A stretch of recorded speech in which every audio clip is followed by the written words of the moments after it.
Welcome to the Cutting the Gordian Knot podcast, Mailbag edition. Today we're going to be looking at a number of things that you good people have written into the mailbag. Among them are questions about otters, woodchucks, which way a cat would vote in the latest election, and a number of questions about worship, sacrifice, whether God intentionally created, and more. So let's dig into this because we actually have a ton of questions this week, which is super awesome. The first one comes from a listener who's dealing with a lot of people who are like spiritual but not religious, people who would accept a lot of traditional arguments for God, acknowledge some type of deity, but just refuse to actually engage in, say, organized religion, refuse to understand the rationale behind any type of worship or sacrifice that such a God would ask for. And they really just kind of want to live their own lives of crystals and peyote or something. So we're going to be talking about this group before we get to the more ridiculous questions. So we're going to have to keep a nice straight face for the beginning of the episode. Trust me, it gets much more ridiculous thereafter. So the first question we're going to deal with is, why on earth would God require worship? And sacrifice, of course, connected with worship. My answer is to kind of challenge the motivations behind the question to begin with. A lot of people seem really nice, seem really kind, tolerant, even on the surface level, a bit religious. Like, hey, I'm really in touch with nature and I think we should be kind to people. And aren't all religions kind of about love anyway? This can commonly be, not always, but commonly be just kind of a covering for a deep-seated selfishness, which will come out in certain situations. So what I hear when we are asked the question, why should we worship God, is not why would God be deserving of worship, because that should be obvious, but it's actually a comparative question. Why should I worship God instead of something else? And it turns out when we worship anything other than God, it's a type of self-worship. So even if you worship money or power, even if you worship, I don't know, you find some demon to worship, it's normally for the sake of self. That's really the two options on the table. Those are them.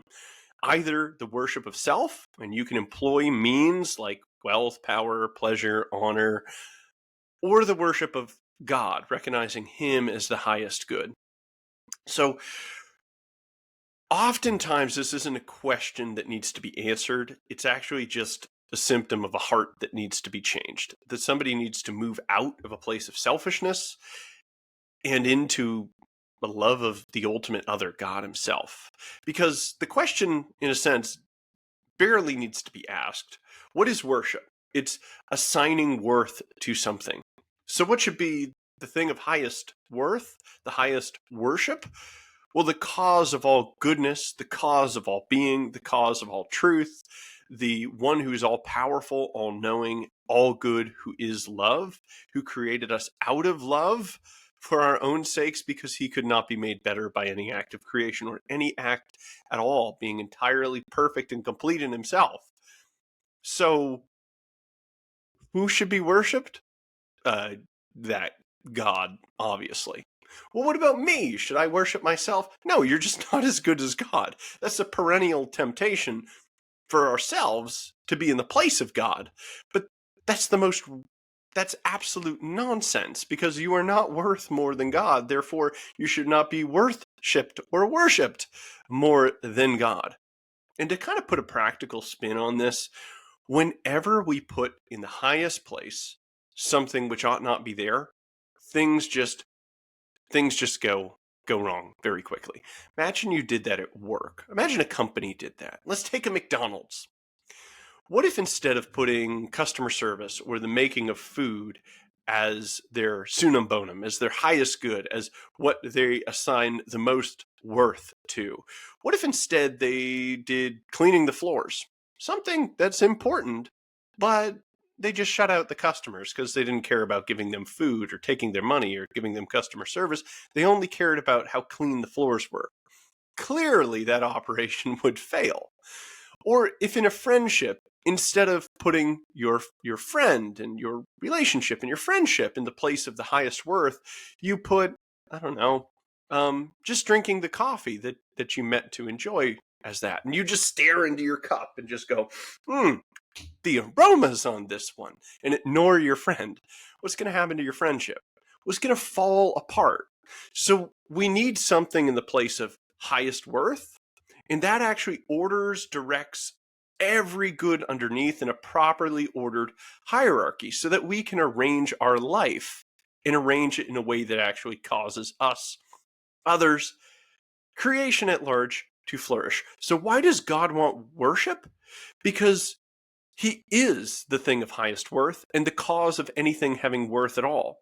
And if we put him lower and put something else higher, we cause chaos, disorder, evil, sin, imperfection in us, in others, and the whole thing goes awry. So worship is all about that, saying no to self and yes to God. Ironically, in a way which will ultimately redound to our benefit and the benefit of all that we love. So worship, why does God demand it?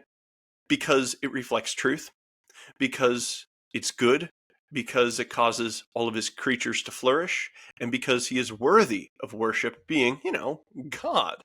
It's not because he's some type of megalomaniac and he just requires this narcissistic praise all the time. No, he doesn't benefit from our worship. God doesn't get a little bit happier every time we worship him. No. He simply created us to be in connection with goods, including the highest good, who is himself, for our benefit, just because he loves us. So that's what's going on there, which leads us to sacrifice. There's a common misconception that not only is worship something that God's trying to get out of us for our benefit, or for his benefit, but that sacrifice is a way that he's trying to just plunder his creation. He's trying to rob from us. That's not true. Instead, in sacrifice, it's not about demolition, it's about transformation. We give up something to him. Why? Because we recognize his goodness, and this is an act of faith in what God can do and that we cannot. So we're saying, hey, you are worth more than, say, this time, or this money, or the martyr said, than this body, this life. And God takes what we give him, transforms it into something higher, and then hands it back to us. Now, this doesn't always happen in this life. I mean, we have the ridiculous prosperity gospel nonsense idiots out there saying that, well, if you sow a penny, you'll reap a dollar. No, that's not how it works, obviously. However, it is true over the long term. It is true that we can accrue treasure in heaven by giving up things on earth, that God always wishes to honor the sacrifice that we do out of love of him and neighbor, and he'll reward that by transforming what we gave up and giving it back to us. That's why he says anybody who gave up lands or father or mother or anybody else will receive it back, a hundredfold, 1,000-fold. That's what he's trying to tell us, that sacrifice is about transformation, not demolition. So going back to the Old Testament, we see that the sacrifices given in the Old Covenant, they weren't always just consumed or burnt up. In 90-something% of cases, they became a meal, one that connects you with God, that imparts grace into you, that's shared with the priest, shared commonly with the other people, which becomes like a feast, a festival, a time of great joy that wouldn't have been possible unless you first gave it up to God. Later, we have in the New Testament examples like the kid who comes with the loaves and the fish. Jesus wasn't like, okay, yeah, I got people to feed. Yeah, give me that stuff. All right. You have a snack. All right, we're done. No, he takes that little bit that was given up in faith, out of love for God, and he transforms that and then gives it back. So I'm sure that kid got his lunch still. He still ate, and so did everybody else, and it became a miraculous sign. So that's what our lives are about. They're about, out of love of God, in faith, handing God things which aren't worth that much so that he can transform it and give it back to us in a life-giving, grace-filled way, which actually benefits us and creation. And finally, look at the Eucharist. We have people walking the bread and wine up to the priest, handing it over. The priest then offers it to God, and then it's returned to us, but it's returned in a new way. It becomes the sacrament. It becomes Christ, body, blood, soul, and divinity, instead of just what we gave up, a small amount of bread and wine. No, Christ is given to us instead. Why? Because it's transformed when we offer it to God. That's the whole freaking point of sacrifice. God is not trying to rob you. God's not trying to plunder you. He's not trying to take from you or make your life worse. He's trying to make it better, but you just have to trust him. Okay, one more. Abraham and Isaac. So Abraham's in this culture where all of these false gods say, yeah, we want your kid. And what do they mean by that? It means we want you to murder your kid out of worship of us. They're trying to plunder him. They're trying to hurt him. They're trying to kill his son. But the true God says, hey, I want you to have that kind of faith. I want you to be ready to give up at least that. But when God actually calls him to bring Isaac up to the altar, he says, don't kill him. That's the whole point. Like, don't do it. Like, I want that faith. I want that trust. I want that love. But I'm going to give you back your son. And I'm going to give him back to you as the son of the promise, who will bless through him all the nations of the earth. And I'm going to give you this other sacrifice of a ram that I brought. And I'm going to actually connect you with the very mystery of Christ, who is to come to become the sacrifice ultimately for all our sins. And I'm going to make you the very foundation of Old Testament sacrifice, because all those sacrifices were in union with the faith of Abraham. And out of you, I'm going to make a great nation. That's what he does, okay? He gives him back Isaac, unharmed and transformed. That's the point of sacrifice. So if your conception of God is one who's just a megalomaniac, who is narcissistic, who demands your worship to crush you like a bug, who demands your sacrifice to impoverish you and take from you, you're not picturing God. You're picturing Satan. So maybe you were convinced by one of the 5 ways, but now you've radically warped your theology in a sick way where you paint what is good as evil and what's evil as good. This is absolute nonsense. And this could be, that could be a darn good reason why you're so suspicious of organized religion you see as a place of pilfering and pride when it's not, or it's not meant to be. Okay, so that brings us to the organized religion question. Maybe you go, wow, I didn't know that about worship, didn't know it was for our benefit, didn't know it was to order things properly, to live in accord with the truth, what is good, all that good stuff. Actually sounds good. But your organized religion, I'm not a fan. I'm not a fan. I just want to go out into the forest and do a little dance to the forest and smoke my peyote and my crystal pipe while wearing too much hemp.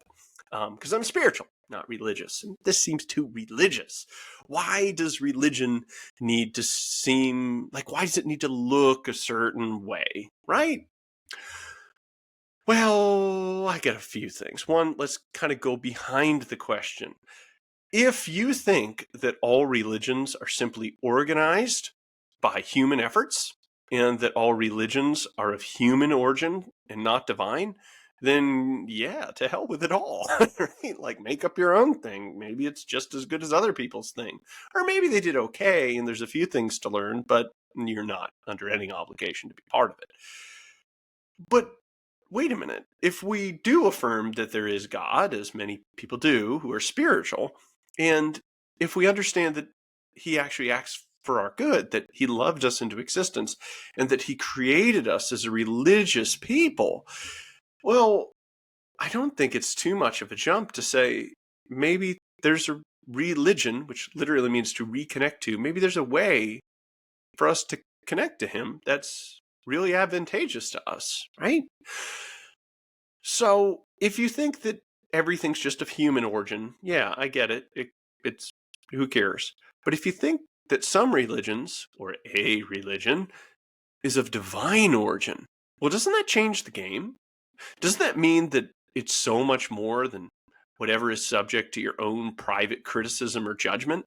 This is something that God has created and created for you to worship, for you to sacrifice, for you to live in community with others with a set of common practices. Why, this is really good news. So that's the first thing I wanted on the table, that our religion has a divine origin through Jesus Christ.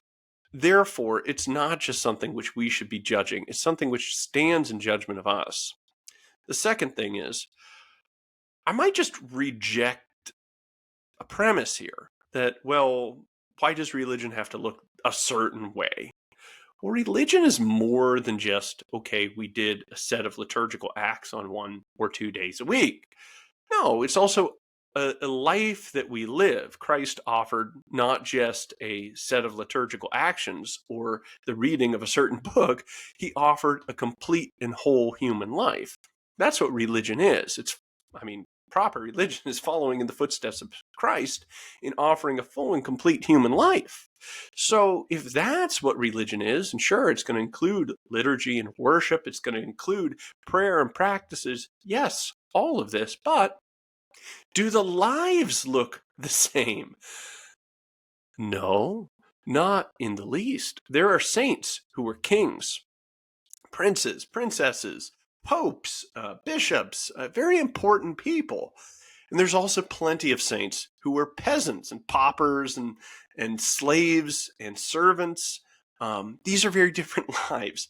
There are saints who are warriors. There's people like Joan of Arc. This is a very unique historical figure. Find me another one of those. And yet, she was somebody who was practicing the same religion as Thomas Aquinas, who spent much of his time being a priest and writing bazillions of words, which we found helpful thereafter. So our lives don't look the same. Not at all. So if that's what you mean by religion, that we all need to be these cookie cutter people, I think nothing could be further from the truth, and the testimony of the saints absolutely, thoroughly, and utterly rejects that that's what we're saying or that's what we're practicing. But if you're saying, why should we have these common practices, like say of prayers and things like that? Well, I would say because when we have these, we have them organized, we have them regular, they can become common habits. And why would we care about that? Because when we have virtuous habits, then we are possessing virtues. Why would I care about that? Because the possession of virtue just is living the good life. So God wants us to thrive, to be perfected. He wants us to be living to the utmost. Therefore, he wants us to be living in possession of the virtues, natural and supernatural. And that implies that we have to have certain habits. So we have to be habituated to these virtues, which means we need to do certain things regularly. And that's religion, folks. But why can't we do all different things? Well, because we need these things in common. Why? Because it befits our human nature. Why? Because we are rational animals, and that actually implies that we are social animals. We're political animals, as Aristotle would say. So being social and political, it makes sense that we're united into some type of community.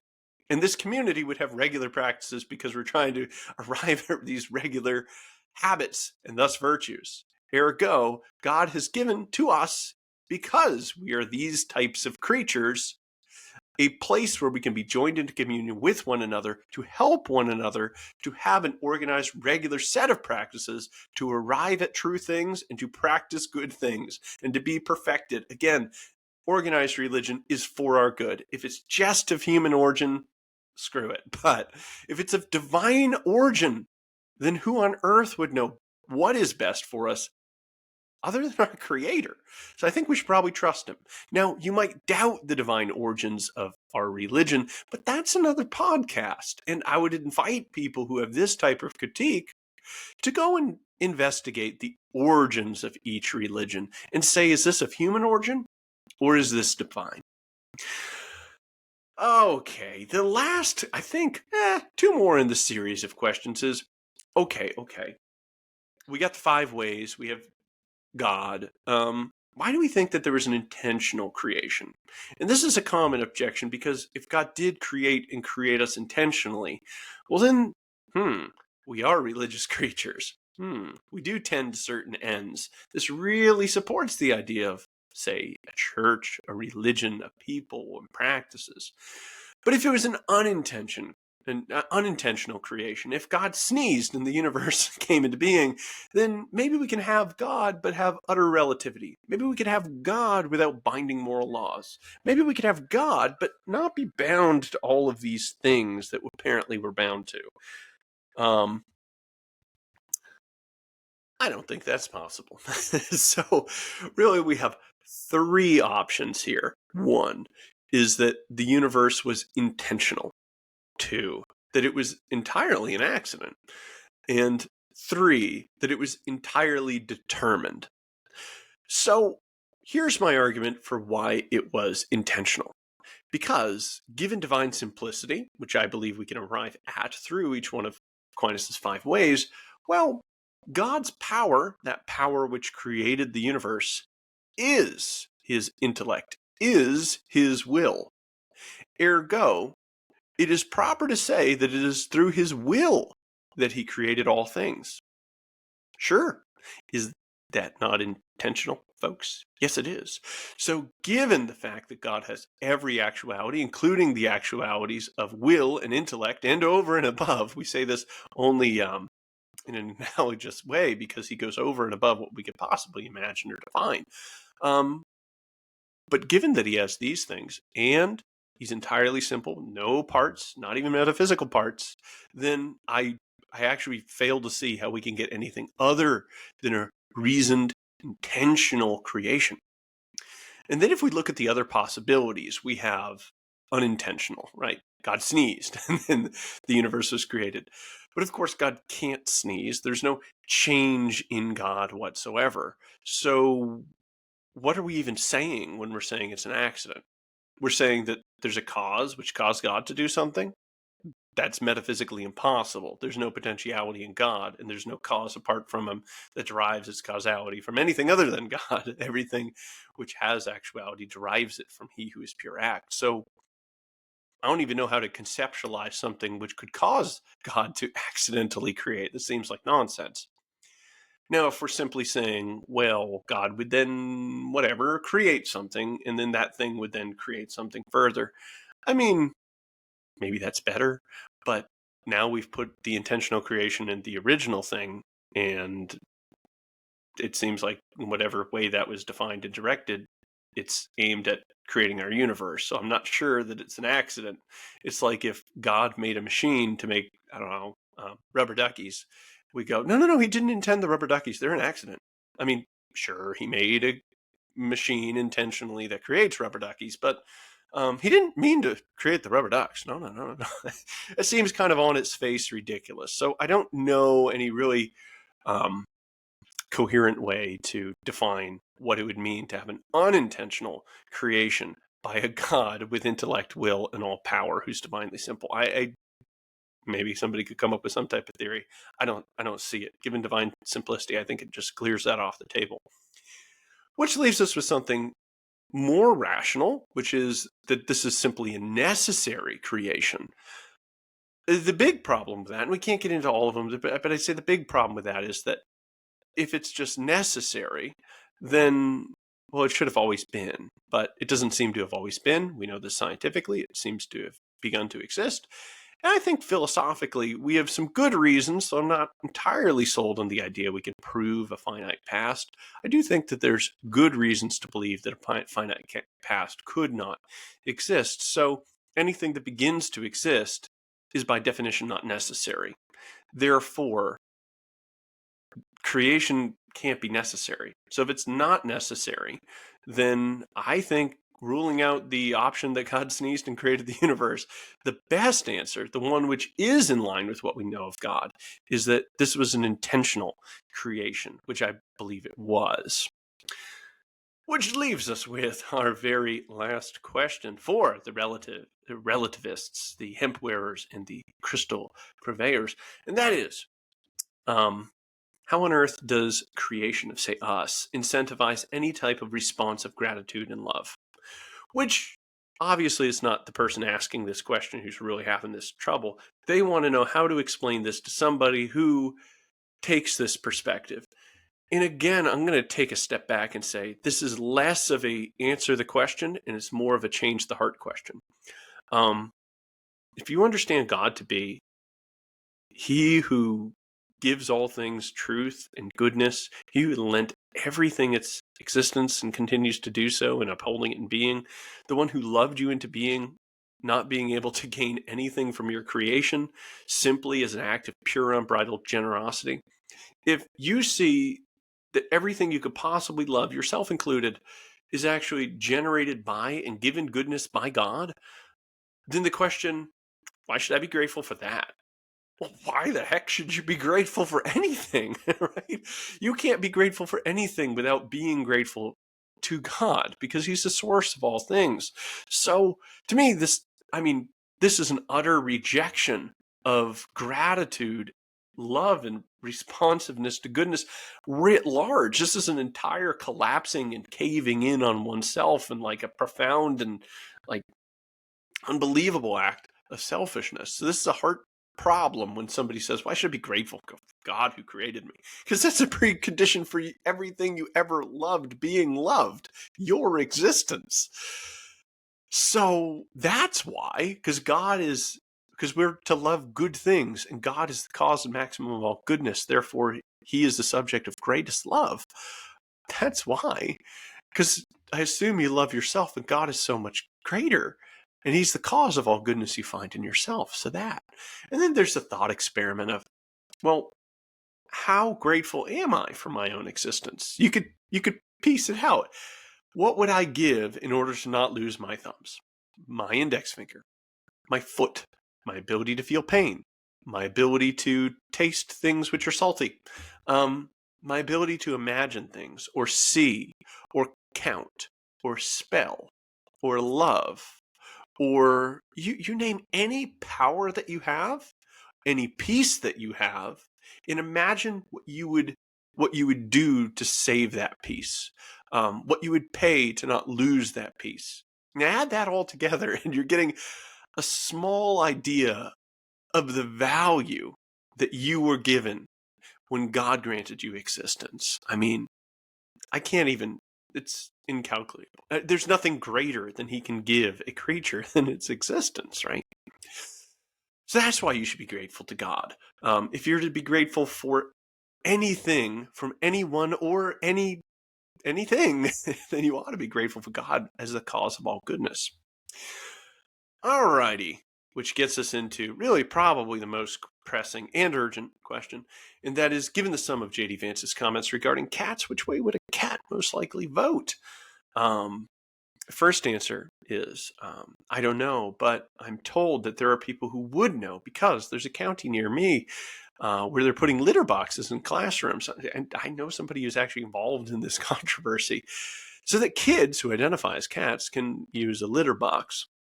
So why not just ask the cat children? Not only are they clearly cats by their own admission, and what else could possibly, assail that? But they can speak because apparently they're children somehow too. So just ask the cat children which way and take a poll and boom, you got your answer. But it does raise, of course, the question of concentrated benefit, diffuse cost, diffuse benefit. I think in general, if we had cats fearing death and then cats kind of vaguely worried that their quantity of homes with rosé drinking middle-aged women would decline, I think the ones with the biggest direct and most immediate fear would be the most powerful lobbyists and would probably persuade the most cats to vote in their favor. So I think they would vote in favor of J.D. Vance in order to protect those who could be eaten. So I have no idea what's going on with that controversy. It's also entirely possible we just get a geographic split where people go, well, not going to happen to me, or cats think that, and then they vote according to their interest and not as a block. That happens too sometimes. So I guess it depends on if they vote as a block in solidarity with one another or not. Oh, wait, no, they're cats. They hate everything and everybody. So I'm going to say they're not going to vote in solidarity. There you go. They're going to split their vote. Next question. Okay, all right, hang on. Got to pull this one up on my phone. This one is, I'm going to have to summarize it because it's fairly long. The basic question is about morality, that it's often said that, say, we have vision, and vision allows us to perceive things accurately. And of course, that would be evolutionarily selected for, to see things and see things accurately, unless we be eaten by a lion or something. But this person says, yeah, I also have other perceptions. For instance, I perceive that um, lemonade is better than Diet Tang, which is an interesting perception. So if the vision thing, or say morality, is meant to point to some type of objectivity, isn't that undermined by my counterexample that lemonade is better than Diet Tang? Because if that's supposed to be in the same category, that doesn't make sense, because it's clearly not an objective fact that lemonade's better than Tang of any type, right? So therefore, maybe it's not an objective fact that vision or our moral sense is objective. Okay, this is kind of a class of argument I hear kind of often when defending the fourth way, where people say, right, whatever, you say stuff about the good and the maximum of the good and the blah blah blah, but isn't good just subjective? To which I say, when Thomas Aquinas defines what good is, he actually ends up defining it in two ways: one subjectively and one objectively. So it's true that there are subjective facts. I mean, some people are like, oh no, we're going to be in radical subjectivism. It's not. No, there are subjective facts. If I say I like lemonade more than Tang, well, what is that made true by? What is that truth rooted in? The Tang, the lemonade? Nope, not rooted in those objects. It's rooted in me, the subject, right? My first person vantage point of observing that I like the lemonade more than the Tang. Okay? So that is a fact, but it's rooted in a subject. So it's a subjective fact. So it relates to my desire as I experience certain things. Now, what if I say, I don't know, there's a skyscraper in front of me. That's something that my vision tells me. Well, is that subjective or objective? Well, if I say there is a skyscraper in front of me, if this is to be true, it's not made true by my perception. It's not made true by me as a subject. It's made true by the skyscraper as an object, right? You know, if I say, I see a skyscraper in front of me, well, then I am claiming that I'm having a first-person experience of sight of an object. That is made true by the subject who's doing the seeing. So that's a subjective fact. Now, when we get to, say, morality, it's kind of interesting. We're not going to say this is just like a taste or a preference, because what morality is claiming, the whole idea behind morality, is that there is good and evil. Good being that which is perfective, and evil being that which is destructive of a thing. So when we're making moral claims, we're actually making claims about whether or not something is being perfected or becoming more imperfect. So what's that rooted in? Well, that's actually an objective fact, even if the object in this case is a person who can be a subject, because what we're speaking of is their nature. So we can speak of morality individual, or morality for a group of people acting collectively. And what we need to know in order to ground this fact is, what mode of perfection does this thing have? Let me give you an example. If someone said, is it moral to drink poison such that we will die? I'd say no. You'll say, but I like drinking poison such that I'll die. I'll go, that's bad, and that is entirely irrelevant, because I know that a human being is a rational animal, and I know that animals die when they drink poison. Ergo, you will die, and death is certainly an imperfection. Life is a perfection. Therefore, you are becoming more imperfect in a pretty dramatic way and losing all of your powers, including your powers to perceive how joyful it is to drink this strangely delicious poison. So, no, I'm going to say objectively that's bad because of what you are, what poison is, and what happens as a result. If you say, well, okay, what about in a group or in a community? What if, I mean, let's imagine there's a city where there's one tyrant and he's made every single person a slave. And he's living his best life. Is this objectively good or bad?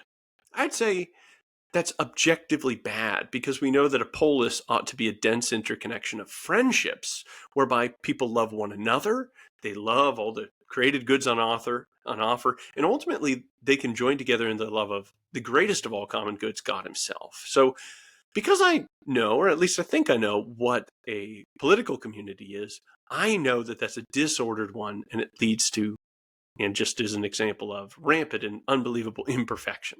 Now, if you said, okay, but the tyrant now manipulates the brains of all of his subjects so that as they're being his slaves, they are just so freaking happy. They're just tripping out. They love it, all right?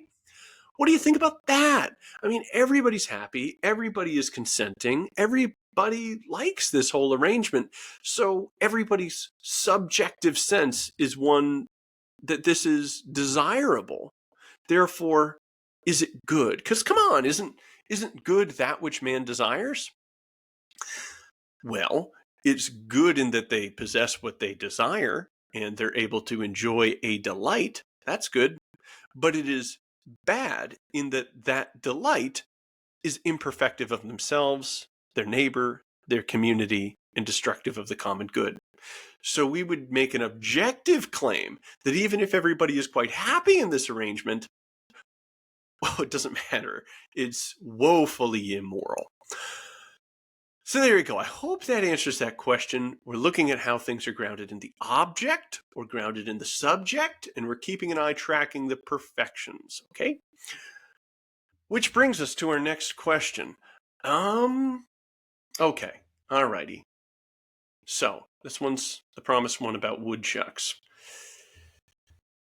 Everybody asks how much wood a woodchuck chuck if a woodchuck could chuck wood. But no one has answered the question of the motivation of the woodchuck and his rampant deforestation.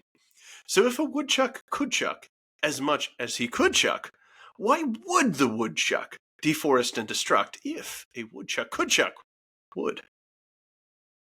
Burning questions we answer here, guys. This is why you listen. We're getting into the mystery iniquitatis itself, right? Why is there evil? Why is there evil motivation? What is going on in just purely destructive acts? St. Augustine says, he who looks for an efficient cause of evil basically needs to stop, because there is none. So evil is actually the lack of a whole host of causes. So we have material, efficient, formal, and final. There is no final cause of evil. Nope. It's just kind of nonsense. There's no formal cause of evil. There's no form of the evil. Nope, only forms of the goods which can be arranged in awful ways such that there's imperfection. There's no efficient cause in evil. Why? Because efficient cause is that which joins the form and the matter, and there is no forms. There can be no efficient cause, which means material can subsist because, well, evil can subsist because there's like a material cause for it. So let's say the natural evil of a giant gaping wound in my face. We can talk about the evil because there is a wound which is materially present, but there's no form of the imperfection, nor is there a final end because there is no form. All right, so why would the woodchuck have this desire to just needlessly destruct, right? To just deforest because he can chuck as much wood as a woodchuck could chuck wood, if he could chuck so much wood. Well, we don't actually have to give a positive reason, because what's going on is that his will, his goodness, is simply retracting and imploding, and this causes evil. It causes a non-being where being ought to be. It causes a misorganization in the hierarchy of goods, and there doesn't have to be a positive reason. It's just the fact that we are called out of nothing, and when we disconnect from God, to nothing we return. That's not supportive of annihilationism, guys, but that's a point about how we become less good, and we objectively have less being as we disconnect from the cause of all being, God himself. So, in that respect, we don't actually have to say, we'd say non-being is kind of a default absent God's participation, and he permits there to be these little holes in the universe, which would be, say, this evil woodchuck deforesting for the sake of deforesting if he was doing such a thing. But I think we need to get a little bit more specific here, because woodchucks, like many other animals, operate on instinct. And the instinct is derivative not just of the animal, but the animal in his environment. So it has to be something which fits in the context of this environment, this whole. And here I see a big problem. I would say, why would he have this instinct? He simply would not. Why? Because it doesn't make sense in the context of his environment. If the woodchuck truly tried to just deforest everything, then he'd be removing his own habitat, and then the woodchuck would die and not be able to give his genes to the next little baby woodchucks. So this would be selected against very quickly. So I don't think that a woodchuck would ever have these types of instincts. This would have to be some type of terrible mutation in the woodchuck, which I guess could be an answer to this question. If the woodchuck was doing this for no good reason, just deforesting, he might have a prion disease, or maybe he has a genetic abnormality, or maybe he's being controlled by some type of mind control fungus, which can infect a variety of organisms. So I would probably point to a cause outside of a normally functioning woodchuck. And then we just generally have a predator-prey interaction thing, which regulates the quantity of the predator and the prey reciprocally. So if you get a lot of predators, they eat all the prey, and then with no prey, it starves the predators. So it eventually hits an equilibrium, right? So if the woodchuck is just destroying his whole habitat, it's not technically prey, but he's destroying something which he depends on, well then, as he deforests, his population will decline, which means it'll be balanced out by increasing forests, and they're going to hit an equilibrium. So I don't think he would rampantly deforest forever, because eventually the predator-prey equilibrium will balance out upon his death. Whew. Sad note. Even sadder, let's talk about otters. People think they're cute. People think they're cuddly. People think they're adorable little creatures, and this questioner has put their finger on something very true. They ask if otters are simply four-legged mammalian snakes, only more evil than snakes. What I suppose this question is pointing to is, well, otters are up to a lot of stuff. Otters commonly drown dogs and drown children when they find them. And they do it for fun, not to eat them, not anything else. They know what it means to drown, surely, and they think it's funny when they drown kids and dogs and whatnot. They also bite people, they attack people, they claw people, and when they kill other animals, they don't do it like what a lion would do, where they go for, say, the neck and kill them quickly. They'll just torture things. So otters are legitimately evil little critters. Are they more evil than snakes? I would say yeah, because evil includes some type of knowledge, and although these aren't rational creatures, objectively speaking, they have much more knowledge of what they're doing than snakes. So to that extent, if they could be culpable for the type of evil, which I don't know if they can, not being rational, then they would be more so than snakes. Nevertheless, I suppose Satan could have taken the form of an otter, right? That would have been a great critter. Scurry up the tree, offer, the fig or whatever. And I mean, could Eve have said no to a cute little otter? I don't know. But he chose the snake instead. Why is that? Well, it could be that it's more fitting for his nature. It says something about his identity. And that says a lot about our question here. Snakes, whether we understand it or not, must be more evil because they're the form that Satan willingly decides to take when he's running around creating the fall of the universe. So, otters, you're off the hook. Still evil. Keep to the cuteness, but snakes apparently are worse. Okay.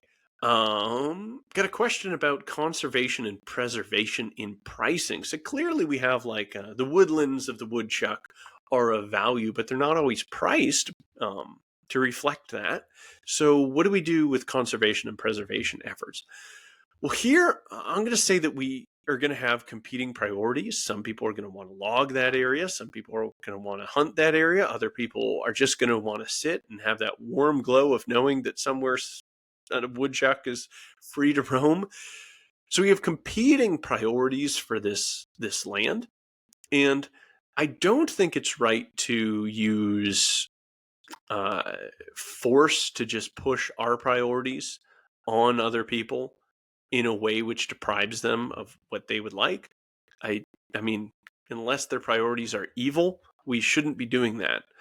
So if they wanted to just trap all the creatures there and burn them for fun, I would say we should push our priorities on them and say, no, our priorities are not to burn animals for fun, so you can't do that with your land. Stop it.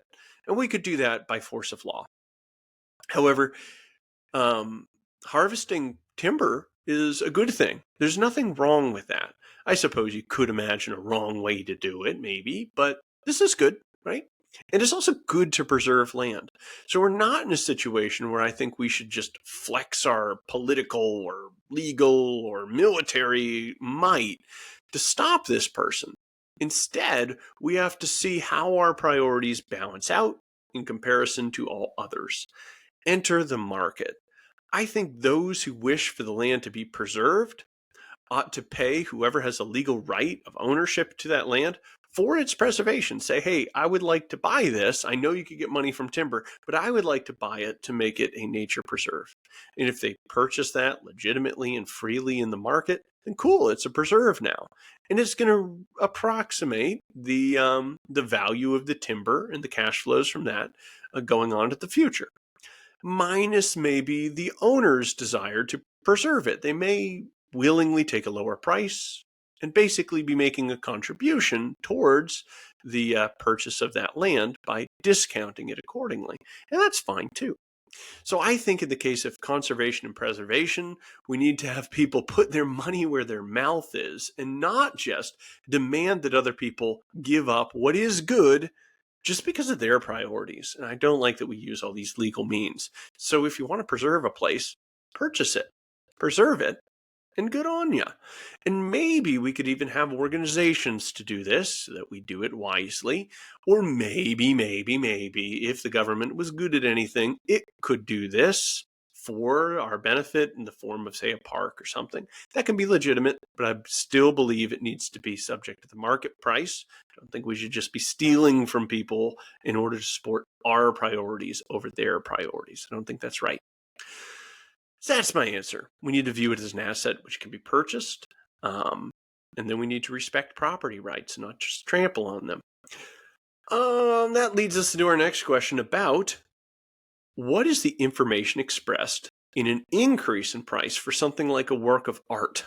Okay, this one's cool. So works of art do go up in value. Art as an asset class has gone up since 1985 to 2020 by about 8.3%, which is approximately the same amount of increase as, say, the S&P 500. So I think that gives us our first clue. It's actually tracking the market reasonably well. So I think the reason for it going up in value is because it's a constricted supply. Art is a strange market because it's very much fragmented. It's not like wheat where, cool, I got wheat from here, I got wheat from there, whatever, it's a commodity. No, it's a highly specialized asset class whereby somebody who wants to buy a Monet might have interest in nothing else. So its supply is very constricted because it's chasing a pool of buyers who have very specific tastes. So there's that. And once something is created and it becomes famous, it can't be duplicated without fraud.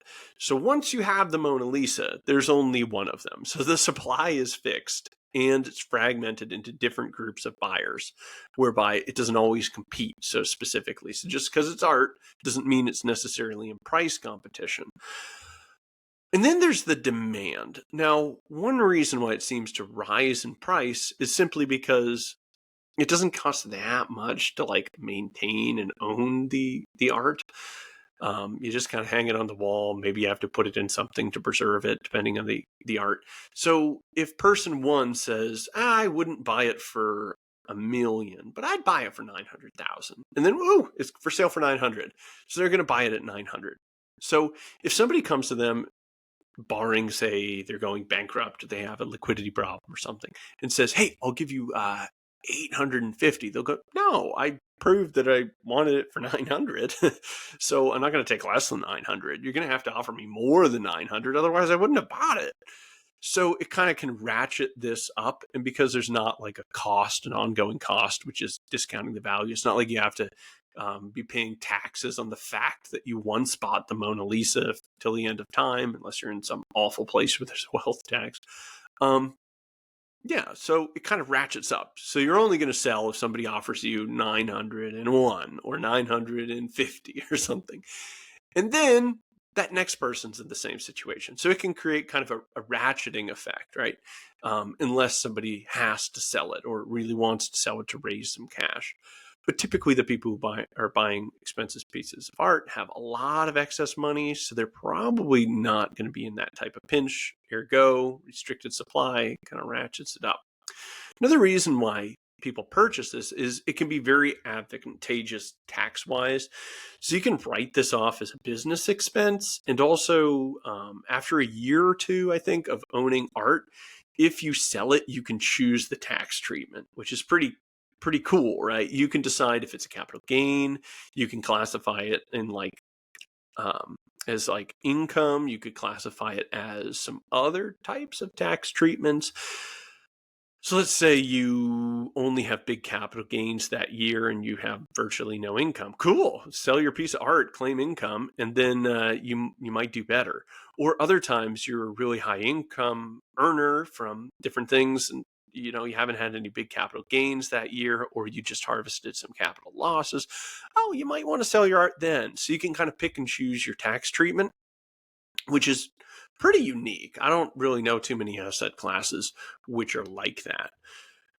And then there's the benefit of just being super fancy and being like, oh yes, that art over there, that's a Monet. It's a real Monet, of course. And then just shrugging it off for your rich friends to show how cool you are. That's a benefit. So that can increase demand in a world where we have all sorts of luxuries. It's nice to have some flexes, and that's a big flex if you're rich, to buy ridiculously expensive pieces of art. So what this increase in the price, I think, tells us is that the people who are competing for it are people who derive the vast majority of their income from investment income of other types. So their ability to demand this fairly fixed group of assets is increasing approximately at the speed of the market increasing. Ergo, the price of art, which is being purchased with this ever increasing quantity of invested funds, is roughly tracking the market. So what's the information that's being expressed is that it's continually in demand to show off in front of fancy friends, to show that you're a great patron of the art, to have a way of purchasing something in a tax efficient manner, and it's of low supply. It's a fragmented market. It's ratcheting up. It's purchased by people with not that urgent liquidity needs, and and they're continually demanding it mainly from funds that are derived from other investments. That's the information I would get from that. Which leaves us with our last, arguably most important question. And that is, why is Nike moving from kangaroo leather to synthetics given its climate goals?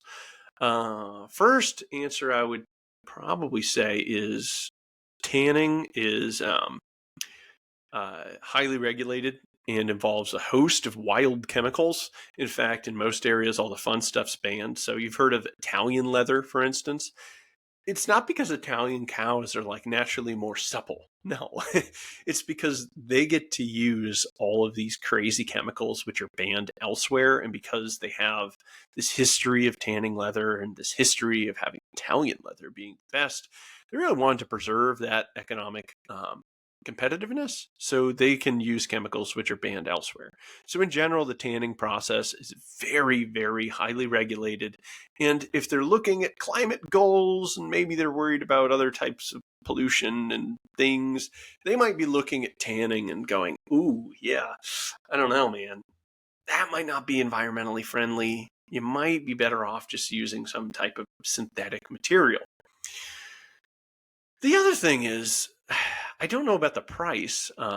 It could be that overall demand for kangaroo leather has increased, and the quantity of kangaroos, I think they have like a pretty standing like kill order in Australia for kangaroos. So if the supply is not going up necessarily, they could have just been priced out. I don't know what the competing places to use kangaroo leather are, but yeah.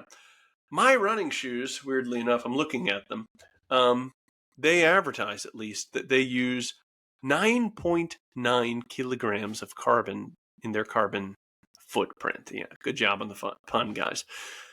Now, I don't know how that's calculated, but I will say that's really not much. And if you think about actually gathering the kangaroos and processing them and turning them into leather. And by the way, this is a real thing, guys. Kangaroo leather is used for stuff. Yeah, then it could actually be higher than that. That doesn't take much to, fuel to burn and things to be purchasing before you go over that carbon footprint while working with the kangaroo leather. So just because the material seems greener doesn't necessarily mean that the total process is greener. So maybe Nike is working on its climate monster goals appropriately. I don't know.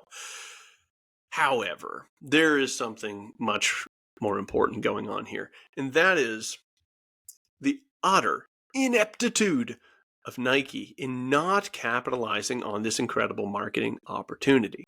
So we had the whole Air Jordan thing that you can jump higher.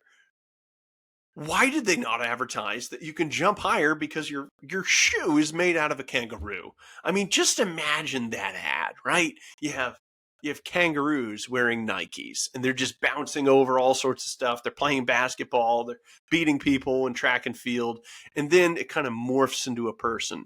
And then the little Nike symbols on the shoes. It says, Nike, made with 100% Australian kangaroo leather. Boom! That's incredible. I think that's all of our questions. Cool, guys. We covered kangaroos. We covered woodchucks. We covered otters. We covered preservation. We covered worship. We covered cats. It's a very animal-centric and religion-centric mailbag episode. I hope you enjoyed it. If you have any questions, email me at thegordianknot101@gmail.com, and I'd love to answer your questions too. And thanks for listening. Oh, rate and review this, share this. Amazingly, the episodes have been coming back up. It seems whenever I ask you guys to share and to recommend the podcast or an episode to a friend, you guys do it, and I really appreciate it. And I actually see it immediately thereafter after I release the episode. So thanks for sharing. If you know somebody who'd benefit, then send it over to them so that they can benefit. All right, I'll talk to you next time.